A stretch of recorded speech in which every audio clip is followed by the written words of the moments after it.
Dicen que algunos objetos no pertenecen al tiempo que los contiene, que a veces una cosa hecha de materia inerte aprende a escuchar antes que a brillar. No son reliquias, ni trofeos, ni recuerdos, son vigilantes. En el corazón de varias vitrinas con el polvo del mundo detenido en una línea de luz, hay uno de esos vigilantes que no necesita moverse para estar vivo, que no necesita boca para hablarte al oído. El cráneo de cristal Mitchell Hedges. La primera vez que lo ves, tu mente busca una explicación que duela menos. Obra de arte, capricho de coleccionista, mentira bien contada. La segunda vez, ya no buscas nada. Solo evitas mirarlo de frente, porque intuyes que la transparencia también puede morder. Su historia, como todas las historias que terminan en susurro, empieza con un destello que nadie estaba buscando. 1924. Selva de Belice. Las ruinas mayas de Luba Antún se abrían como una boca antigua entre insectos, humedad y piedras apiladas por manos cansadas y siglos tercos. F. A. Mitchell Hedges avanzaba con su hija adoptiva, Ana, que cumplía 17 años y que aún creía que la selva era un lugar dispuesto a premiar a quienes no le tienen miedo. Subió a una plataforma, apartó hojas de filo invisible, y el sol, ese cuchillo, rebotó en lo imposible, un brillo enterrado, un ojo debajo de la tierra. Ella se agachó, raspó con dedos de niña audaz, y el barro comenzó a ceder, como si se rindiera ante un nombre mal pronunciado. Lo que emergió fue un cráneo de cristal, perfecto hasta la insolencia, con una mandíbula articulada que sonrió sin sonrisa a la tarde que respiraba. Los hombres de la cuadrilla callaron, y ese silencio no fue el silencio de la reverencia, sino el de la memoria. Recordaron algo que no había ocurrido todavía. Algunos bajaron la cabeza. Otros se santiguaron con signos prestados. Ixchel, dijo un anciano con voz de cáscara seca. La luna, la medicina, los secretos. Nadie tocó la pieza con piel viva. Ana la sostuvo como se sostiene un animal dormido que podría despertar furioso. Su padre la miró con el orgullo de quien cree haber encontrado oro, sin saber que hay cosas más pesadas que el oro y más antiguas que su brillo. Volvieron al mundo con su botín frío, y el mundo, al principio, se rió. La risa es un abrigo barato contra lo desconocido, pero la risa se arruga cuando las habitaciones comienzan a incomodarse. Donde estaba el cráneo, las velas titilaban como si alguien soplara desde adentro, las brújulas tropezaban con norte y las fotografías decidían improvisar fantasmas con reflejos que no obedecían a lámparas ni a personas. La mandíbula, encajada con una precisión que el miedo aprendió a respetar, parecía abrirse sola, 1 milímetro, 2, lo justo para que la idea de «está vivo» germinara como una semilla negra debajo de la lengua. Ana decía ver escenas en su interior, la sombra de un templo reconstruido con luz, guerreros pintados que pasaban como peces en agua de cuarzo, una mujer con trenzas y cuencos, siempre cuencos, y una lluvia hecha de cuchillos muy finos. La acusaron de sugestionarse. Ella sonrió con una tristeza que no sabía que estaba practicando desde niña y dejó de dormir a horas decentes. Los años, que son buenos para deshilachar mentiras y convertir verdades en museo, no lograron quitarle filo al objeto. Por cada escéptico con lupa apareció un detalle que parecía negarle el triunfo. Marcas de herramienta que sí, que no. Curvas que un artesano victoriano quizá no. Subastas, recibos anticuarios, fechas que chocan como coches en una esquina sin semáforo.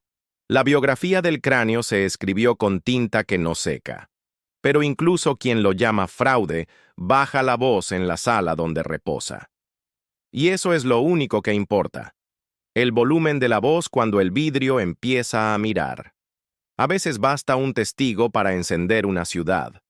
Un guardia nocturno dijo que el cráneo respira, no con pulso, sino con empañadura, como un vaso frío que recuerda el verano cuando nadie lo sostiene. Otro juró escuchar un zumbido grave justo al pasar frente a la vitrina.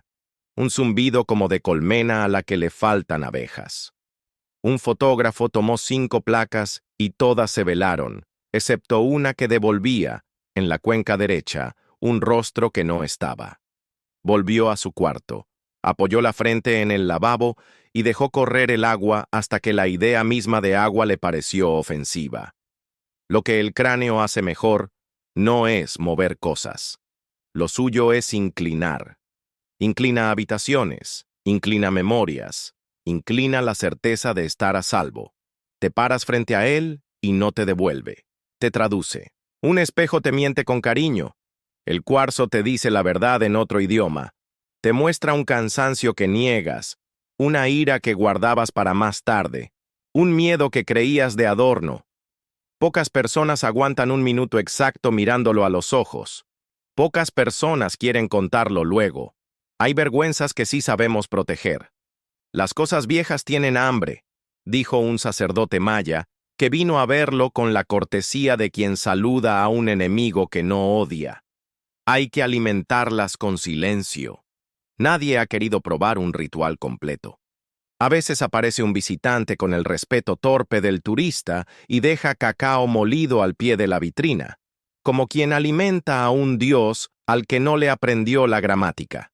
Nadie se acerca. Las cámaras no registran manos ni rostros. Y sin embargo, al día siguiente, el cacao dibuja 2 círculos perfectos, huellas de copas que no estuvieron. También el polvo sabe beber. Los museos son casas de paciencia y vitrinas. También son galerías de superstición. Exponer el cráneo garantiza filas que serpentean como serpientes satisfechas. Garantiza también migrañas en guías acostumbrados a voces de niños. Renuncias discretas de vigilantes que preferían no explicar su renuncia técnicos que dicen electromagnetismo, sin creer del todo en lo que dicen. Hubo un director que decidió cubrirlo entre visitas. Lo hizo con la economía del que apaga una lámpara que no usa. Un niño miró el paño y susurró, «Se está enojando». Nadie preguntó quién. Nadie quiere respuestas cuando la gramática se rompe. Y porque todo objeto de poder convoca manos que no merecen tocarlo, hubo intento de robo. Saltó un hombre como saltan los hombres de las películas malas, creyéndose invisibles por dentro. Forzó el vidrio con urgencia de quien camina tarde hacia un error, metió las manos y sostuvo el cráneo 2 segundos. Pesaba agua, dijo después, llorando como si le hubieran enseñado de golpe el tamaño de su infancia. Lo dejó caer sobre el terciopelo, echó a correr y lo toparon 2 calles más allá, con una respiración que parecía de otro. Hay noches de luna que vuelven la sala más grande. La luz se queda atrapada en la frente del cráneo como insecto bajo jarra, y entonces ocurre un fenómeno que la física no firma, pero el cuerpo entiende. El espacio se alarga medio centímetro. No se trata de truco óptico o de ilusión de guía cansado. Es otra cosa más grosera. El pasillo tarda 1 segundo extra en acabarse. Los hombres que se ríen fuerte aprenden a reír más bajo. Se habló, porque decirlo es añadir leña, de los 13 cráneos. 12 repartidos por el mundo, uno maestro, y al reunirlos, la voz. La imaginación ama la aritmética mística. Ana sonreía con la educación de quien sabe que discutir con un rumor le quita brillo al silencio. Con uno basta, decía. Y la mandíbula del cráneo volvía a bajar 1 milímetro, a subir 2, a mostrar que el movimiento más pequeño puede gastar más nervios que cualquier terremoto. La ciencia, esa linterna, entra a la sala sin miedo pero con sueño. Mide densidades, señala microestrías, pronuncia piezoelectricidad como conjuro a favor del mundo. Tiene razón en casi todo. El cuarzo vibra, las máquinas sufren, los relojes tropezan. La sugestión hace gimnasia en gimnasios humildes. Pero hay un punto donde el dato se queda sin aire. El exacto instante en que alguien sale y ya no es el mismo. No siempre sale peor. A veces la salida es alivio, otras es sospecha. Una mujer dijo, «No me siento sola», y luego no supo a quién se lo decía. Hay sueños que parecen nacidos del interior del cristal. Una investigadora, luego de horas de vigilia, Cayó en un sueño de selva reconstruida, de altares que sabían su sitio, de sacerdotes que caminaban sobre piedra caliente sin quemarse. Despertó con la lengua dormida y el hierro, ese sabor de heridas pequeñas, metido en la boca.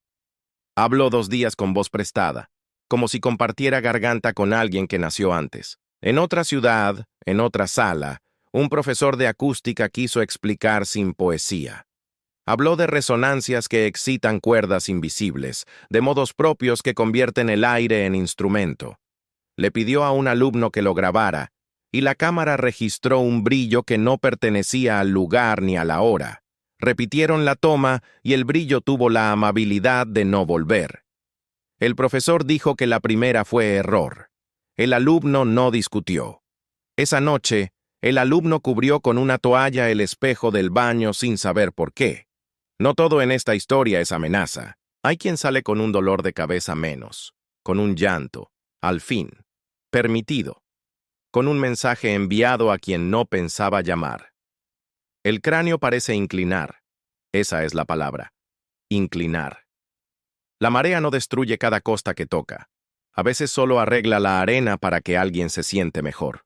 Pero incluso la bondad, cuando viene de un objeto sin voz, asusta como asusta el perro que no ladra. Llegan, de vez en cuando, curiosos con hambre de show. Quieren golpe 3 veces, quieren apagón, quieren figura nítida detrás del vidrio. El cráneo los trata con una cortesía cruel, les niega la escena. Los deja con el espectáculo mínimo de su propia respiración agitada, de su propia sombra que tarda medio segundo en obedecer. Y en esa negativa, porque no hacer también es hacer, se vuelve más verdadero que muchas historias con sangre y gritos. Alguien preguntó por qué no destruirlo. Martillo, soplete, ácido, lo que haga falta. La respuesta tiene la forma de una sonrisa cansada. No es la piedra. Romper el cuarzo es hacer esquirlas de lo que lo hace. La memoria no se derrite, se derrama. Hay objetos que nacen para ser uno. Si se vuelven muchos, solo multiplican la pregunta. ¿Alguna vez una mujer lo miró demasiado? Dicen que el demasiado de las miradas se mide en milímetros de pupila, no en minutos. Ella cruzó el umbral de ese milímetro sin saberlo. Lo supo después cuando frente a la vitrina comenzó a sentir que su reflejo no estaba donde debía, que el cristal le devolvía la cara no en línea recta, sino con un ligero desvío, como si la estuviera viendo desde el futuro. No soy yo, pensó, y ese pensamiento es más frío que cualquier cuarto. Se fue con el cuello erizado. 2 días después, lavando platos, dejó caer un vaso, como si el pasado le hubiera perdonado el presente. Se dice que el cráneo habla por luz, no con palabras, sino con voluntad. Una vela detrás y la pared recibe una máscara hecha de refracción. El truco es viejo. Lo nuevo es el temblor de la llama, que a veces coincide con la ilusión de labios que no saben pronunciar este mundo. Hay quien oye sílabas, hay quien oye intención, hay quien prefiere no oír nada, y apaga la vela con dedos mojados como lo hacían las abuelas para espantar un mal sin nombre. Pasa el tiempo y el objeto no envejece. Acumula. Cada mirada nueva es una piedra pequeña en la mochila de su presencia. Los guías aprendieron a contar la historia con economía de adjetivos, con esa cadencia que imita a los médicos cuando dan noticias. Ni muy rápido ni muy lento, lo justo para que la sala entienda que no se está jugando. Hay visitantes que asienten como quien acepta un café. Hay otros que niegan con los hombros. La negación más sincera no se hace con la cabeza, se hace con la espalda cuando se va más rápido de lo que vino. Lo más peligroso de un símbolo es su eficacia silenciosa. No necesita convencer, no necesita convencer a nadie para funcionar. Entra, se sienta, inclina, y se va contigo en el bolsillo donde guardas el temor que llevas a todas partes. Los símbolos no mueren porque no están vivos. Persisten como persiste una música cuando ya no suena, como persiste un olor cuando ya no hay flores. Si alguna vez te paras frente al cráneo de cristal, piensa que la historia te ha dado consejos gratis que casi nunca aceptas. No te rías, no lo provoques, no midas el abismo con una regla. respira por la nariz. Cuenta hasta 3 y vuelve a contar hasta 3. Mira un punto que no sean los ojos. Recuerda que hay objetos que no quieren ser entendidos, quieren ser recordados. Y recuerda que recordar también es una forma de alimentar. Afuera, la tarde hará lo suyo. Autos sin destino, gente buscando llaves que lleva en la mano, vendedores que no sabían que hoy iban a vender. Adentro, en su caja de vidrio, el cráneo hará lo suyo, no moverse, porque su poder no está en hacer, sino en estar. Porque el peor de los terrores no necesita cornisas ni cuchillos. Le basta con 1 centímetro de aire espeso donde nadie quiere admitir que respira peor. La puerta se cerrará. El último guía sacudirá la fatiga como quien sacude una toalla, y quedará la sala con su sombra propia. Si te tocara quedarte 1 minuto más, si te tocara apagar las luces, verías, no, sentirías, cómo la tiniebla acomoda las cosas con una delicadeza de anciana. Y tal vez, justo antes de salir, tengas la impresión de que la mandíbula del cráneo bajó y subió un poco, lo suficiente para que recuerdes tu nombre dicho por alguien que te quiso y ya no está. No es un truco. Es algo más grave. Es la memoria practicando contigo. Vuelve a la calle. El aire te parecerá dinero. Te lo guardarás en el pecho. Caminando, mirarás de reojo cualquier vidrio que te regale tu reflejo. Será el mismo de siempre, sí, pero tardará medio segundo en obedecer. No te detengas. No nombres ese medio segundo. Déjalo vivir con la humildad con que se aceptan las grietas pequeñas en una taza preferida. Hay grietas que convierten el agua en rito. Y cuando cuentes esta historia, porque la contarás, no prometas apariciones ni gritos. Promete una sala que se inclina, una mandíbula que respira, un niño que dijo, se está enojando, sin saber a quién ofendía, y esta certeza que no admite pruebas, pero sí consecuencias. Hay objetos que miran de vuelta. Que lo digas con voz baja será prueba suficiente. La noche, al fin, hará eso que mejor sabe. Juntar a los vivos con su sueño y a los muertos con su manera. En alguna casa, una vela correrá hasta el borde, y alguien, sin pensar, la apagará con los dedos. En otra, alguien dormirá con la televisión encendida porque hoy no quiero escuchar lo que los pasillos dicen cuando se quedan solos. Y en un museo de cualquier ciudad, una vitrina respirará sin empañar del todo, y un cráneo tallado en paciencia seguirá practicando su oficio de piedra. Estar y esperar. Estar y recordar. Estar y de vez en cuando, traducir. Si mañana despiertas con la lengua un poco entumida con el gusto leve de metal que no pediste con la sensación de que el pasillo se alargó medio centímetro mientras caminabas hacia el baño, no es que el cráneo te siga. No tan simple. Es que te dejó una idea rompiendo la superficie del agua. Y las ideas, a diferencia de los fantasmas, no necesitan vitrina para quedarse. No lo olvides. Hay historias que nos eligen para seguir contándose. Esta, tallada en cuarzo, con dientes que jamás morderán y, sin embargo, hacen sangrar recuerdos. Es una de ellas. Si decides volver a mirarlo, lleva respeto envuelto en silencio.